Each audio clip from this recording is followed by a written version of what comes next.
Next question ಏನ್ ಹೇಳ್ತಾ ಇದ್ದಾರೆ, A and B invested rupees 15,000 and 9,500 respectively in a business and earned a profit of rupees 980. then A profit ಎಷ್ಟು ಅಂದ್ರೆ A ಮತ್ತೆ B ಅನ್ನೋರು ವ್ಯಾಪಾರದಲ್ಲಿ 15,000 ಮತ್ತೆ 9,500 ರೆಸ್ಪೆಕ್ಟಿವ್ಲಿ ಇನ್ವೆಸ್ಟ್ ಮಾಡಿದ್ದಾರೆ. ಎಂಡ್ಗೆ ಇಬ್ರದ್ದು ಇನ್ವೆಸ್ಟ್ಮೆಂಟ್ ಸೇರಿ 980 ಪ್ರಾಫಿಟ್ ಸಿಕ್ಕಿದೆ. ಹಾಗಾದ್ರೆ ಎಗೆ ಎಷ್ಟು ಲಾಭ ಸಿಗುತ್ತೆ? ಓಕೆ, ಈಗ ನೋಡಿ, ಯಾರೇ ಇಬ್ರಾಗ್ಲಿ 3 ಜನ ಆಗ್ಲಿ, ನೀವು ಎಷ್ಟು ರೇಷಿಯೋ ಅಲ್ಲಿ ನೀವು ಇನ್ವೆಸ್ಟ್ ಮಾಡಿರ್ತೀರಾ ಅಷ್ಟೇ ರೇಷಿಯೋ ಅಲ್ಲಿ ನಿಮ್ಗೆ ಪ್ರಾಫಿಟ್ ಸಿಗ್ಬೇಕು. ಕರೆಕ್ಟ್ ಅಲ್ವಾ? ನೀವು ಎಷ್ಟು ಹಾಕಿರ್ತೀರಾ ಅಷ್ಟ್ರ ತಕ್ಕಂಗೆ ನಿಮ್ಗೆ ಪ್ರಾಫಿಟ್ ಸಿಗ್ಬೇಕು. ಯಾರು ಎಷ್ಟು ಹಾಕಿರ್ತಾರೆ ಅದ್ರ ರೇಷಿಯೋಗೆ ಅವ್ರಿಗೆ ಪ್ರಾಫಿಟ್ ಸಿಗ್ಬೇಕು. ಒಬ್ರಿಗೆ ಹಾಕುವಾಗ ದುಡ್ಡು ಕಡಿಮೆ ಹಾಕಿ ಪ್ರಾಫಿಟ್ ಜಾಸ್ತಿ ತಗೊಂಡ್ರು, ಅಥವಾ ಹಾಕುವಾಗ ದುಡ್ಡು ಜಾಸ್ತಿ ಹಾಕಿ ಪ್ರಾಫಿಟ್ ನಲ್ಲಿ ಕಡಿಮೆ ಅಮೌಂಟ್ ಬಂತು, ಆ ತರ ಅಲ್ಲ. ನೀವು ಎಷ್ಟು, ಈಗ ನೀವು 50% ಆಫ್ ದ ಇನ್ವೆಸ್ಟ್ಮೆಂಟ್ ಹಾಕಿದ್ರೆ ಎಷ್ಟು ಪ್ರಾಫಿಟ್ ಬರುತ್ತೆ, ಆ ಪ್ರಾಫಿಟ್ ಅಲ್ಲಿ 50% ನಿಮ್ಗೆ ಬರ್ಬೇಕು. ಕರೆಕ್ಟ್ ಅಲ್ವಾ?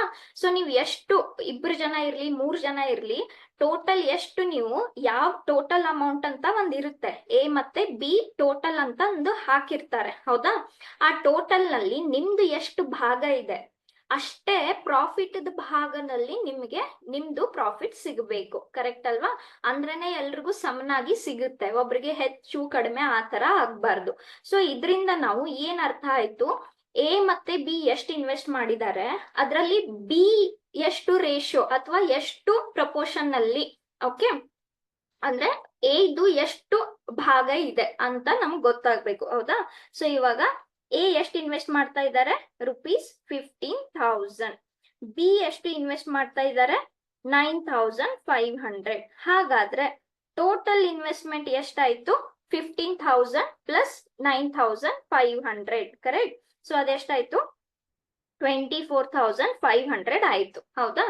ದೇರ್ ಫೋರ್ ಎದ್ ಭಾಗ ಎಷ್ಟಿರುತ್ತೆ ಅಲ್ಲಿ, okay, therefore a investment, ಎದು ಟೋಟಲ್ ಇನ್ವೆಸ್ಟ್ಮೆಂಟ್ ನಲ್ಲಿ ಎಷ್ಟಿರುತ್ತೆ, 15,000 ಅಪಾನ್ 24,500. ಅಂದ್ರೆ ಇಷ್ಟು ಭಾಗ ಅವರು ಟೋಟಲ್ ನಲ್ಲಿ ಹಾಕಿದ್ದಾರೆ. ಓಕೆ, ಆಮೇಲೆ ಪ್ರಾಫಿಟ್ ಎಷ್ಟು ಸಿಕ್ಕಿದೆ, 980. So this much out of 980, ಹೌದಾ? ಸೊ 980 ಅಲ್ಲಿ ಈ ರೇಷಿಯೋ ಅಲ್ಲಿ ಅವ್ರಿಗೆ ಸಿಗ್ಬೇಕು, ಏನು ಪ್ರಾಫಿಟ್ ಸಿಗ್ಬೇಕು. ಕರೆಕ್ಟಾ? ಸೊ ಈಗ ನಾವು ಸ್ವಲ್ಪ ಇದನ್ನ ಸಾಲ್ವ್ ಮಾಡ್ಕೊಂಡ್ರೆ, if I start cancelling this with 5, so ಎದು ಪ್ರಾಫಿಟ್ ಎಷ್ಟಾಯ್ತು, ಇವಾಗ? ಓಕೆ, ಎದು ಪ್ರಾಫಿಟ್ ಎಷ್ಟು, his investment divided by total investment, ಅಂದ್ರೆ ಆ ರೇಷಿಯೋ ಅಲ್ಲಿ ಅವ್ರದ್ದು ಇನ್ವೆಸ್ಟ್ಮೆಂಟ್ ಆಯ್ತು. ಸೊ ಅವ್ರದ್ದು ಎಷ್ಟು ಇನ್ವೆಸ್ಟ್ಮೆಂಟ್ ರೇಷಿಯೋ ಇರುತ್ತೆ into profit, which is 980. Okay, so here I have 980, right? Okay, here 1 0 cancelled. If I start cancelling this with 5, okay, so illi,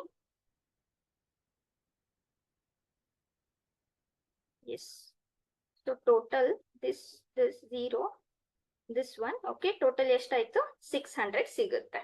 ಕರೆಕ್ಟಾ? So ಎದು ಪ್ರಾಫಿಟ್ ಎಷ್ಟಾಯ್ತು, ಎದು ಪ್ರಾಫಿಟ್ ₹600 ಆಯ್ತು. ಯಾವ ಆಪ್ಷನ್ ಕರೆಕ್ಟ್ ಇದ್ರಲ್ಲಿ? ಆಪ್ಷನ್ ಎ ಅನ್ನೋದು correct ಇದ್ರಲ್ಲಿ.